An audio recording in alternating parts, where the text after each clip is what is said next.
met mekaar, vir trots of vir die waarheid? Hoekom breek ons ander af, net om self 'n tree te klim?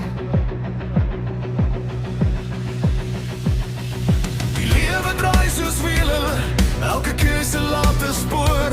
Wat ons vandag in ander se harte saai, sal môre weer na ons toe kom. Voordat jy jou stem verhef, vra jouself net een ding af: waarvoor baklei jy? Wat leef diep in jou hart? Bou jy brûe, of breek jy hulle af?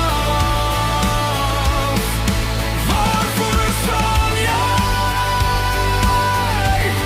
as niemand jou kan sien? Ek kies vir liefde, want liefde bly steeds weg.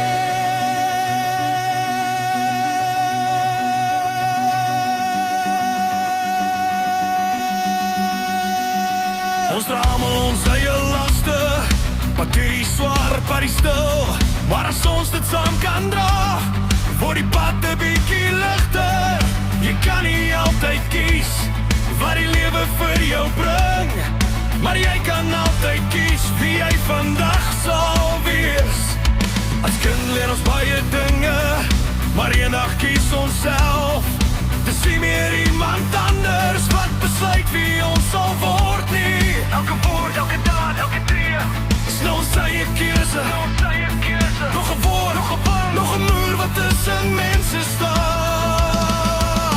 Ons wys vingers, maar kyk nooit in die spieël nie. Ons soek antwoord, maar vergeet om die regte vrae te vra. Waarvoor baklei jy? Vir jou trots, of vir iets wat regtig saak maak? Wat liefde skree nie,